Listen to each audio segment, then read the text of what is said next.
Are you bothered? You must be a very proud young man.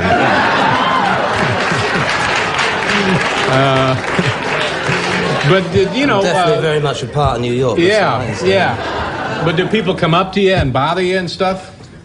Oh yeah, well, you know. But I think most people who actually live in New York and places like that, they're really cool. It's usually people who are just like tourists and stuff. Mm-hmm. Yeah. They think you're a Disneyland cartoon comic book character instead of something for real, you know. Do they ask you for things, autographs, unusual requests, any of that?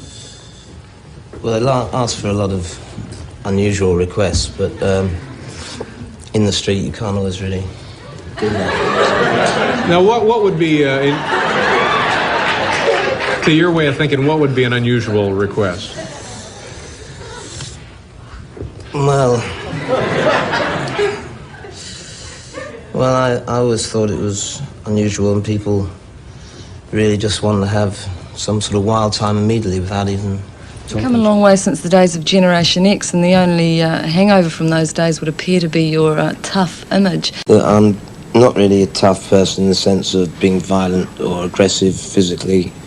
But I'm kind of tough about my attitude, because that's the only thing that kind of keeps you going in society, is if you have your attitude together and you know what you think and you're confident about what you think and you can make it work. You have to have a pretty heavy attitude, and people wonder why I stand there shaking my fist.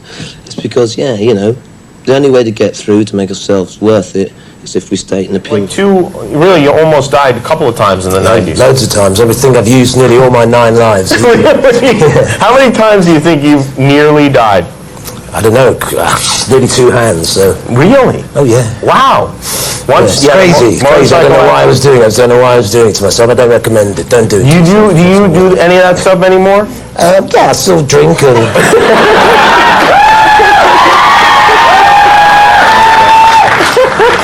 I just don't go too over the top. You still drink? What, if you were to choose what you listen to, say, you know, Billy Idol, back home, forget your music, chilling out, or just... I checked out a load of new artists a year or so ago, you know. I went to see Post Malone. I liked some of what he did, and Pharrell, and obviously some Kanye stuff. And but there again, you know, what I really like is I listen to a lot of classic reggae, you know, roots reggae and old rock and roll and stuff. It's just that's the heart of your music, though. Yeah, when I first came to the States, even my management at the time showed me pictures of like Rick Springfield and said, Billy, if you brush your hair down and become David Cassidy, the world is yours. And I basically told them to F off. And that's only because I want to get my 7 minutes in. And, you know, and I think it works, because I think if you don't stick to your guns, you've got nothing that you can fire off yourself. You've got nothing of your own personality that you can use, so you don't know if you're good or you're bad or what you really like. And so if you sort of pander to other people sometimes, well, maybe it's going to work for 5 minutes, but it's not going to make you happy. And that's what I thought in the end. I wanted to make me happy. I think it'd be pointless. I mean, I wrote some of my best songs in that time period, and you just can't look back on it in any sort of negative way, really. Right. I just have to look back on some of my actions, and sort of, I've been able to quantify them in the book and talk about them, and hopefully put some of the demons to bed or whatever. But I bet when you look back at it now, Billy, you see things more from your own parents' point of view, because you've become a dad, and there's a very funny bit in the book where your daughter pretends that she's had a fake tattoo and you go mad. Now that obviously is massively hypocritical, but what if she if you saw behaviour where you thought, oh, my kids are starting to take drugs like I did, how would you feel about that?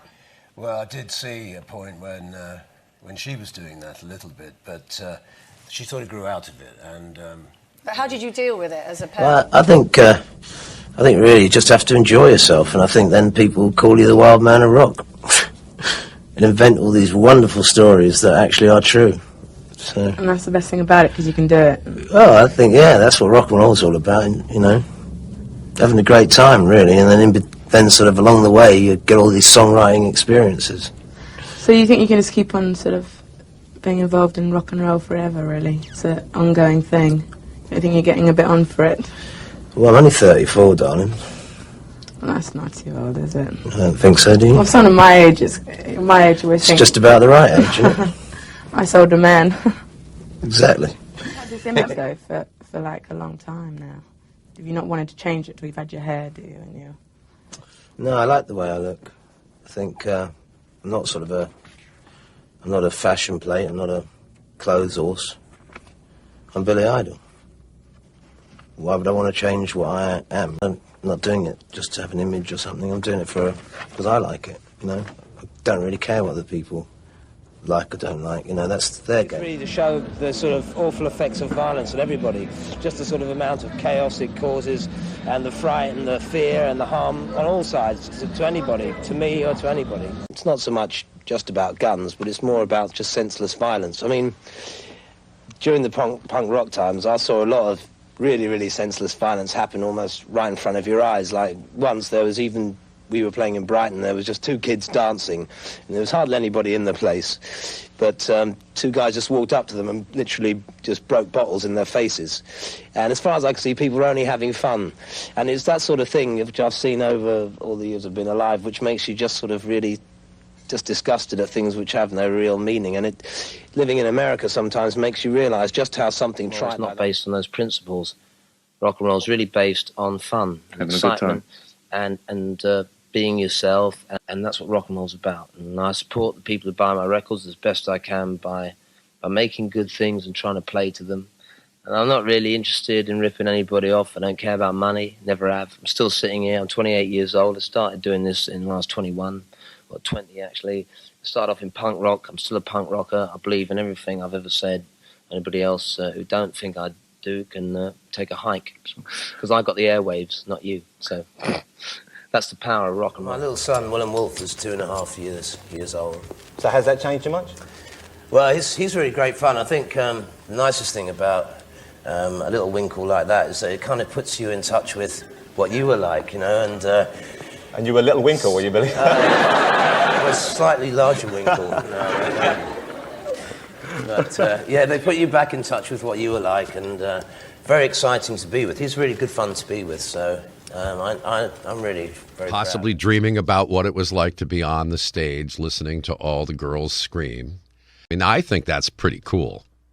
It's pretty fantastic. And, you know, the great thing about it is, you know, Darnie and Olivia Harrison, I mean, they're running it. So, you know, it's a family business. That's what's great. So you get that feeling that you're in a family, and they're lovely people. So it's been great, and it's just it's been exciting. And then just incredible to think that one way or another hooked up with one of my heroes. Really, a couple of years later, when we were together in December, we came up with this song Cage, which is a bit of a pandemic anthem.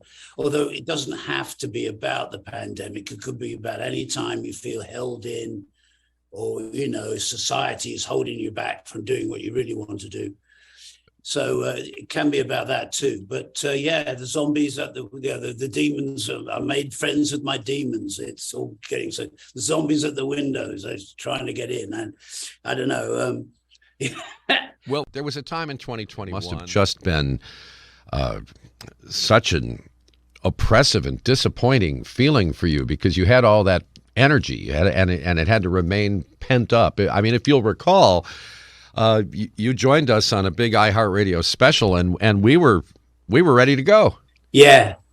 Yes, it's been a little bit frustrating, but there again, you know, we knew we had this EP and the song Cage in the can, so to speak, and so it's just a matter of time. We just knew we had something really good. You aim at sincere music and make great records and not enjoy yourself?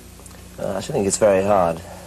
I mean, that's the one lucky thing I've got going for myself, is that I'm pretty much in control of what I do, you know, which for most people is something they can't really say, you know. They usually got somebody else telling them what to sing about or say, or how to look or what to call yourself. But I've been lucky enough to have chosen what I wanted to do right from the start, you know, even though other people have tried to thwart me. So that's why I only have ever been in a couple of groups, and Generation X was really the first one.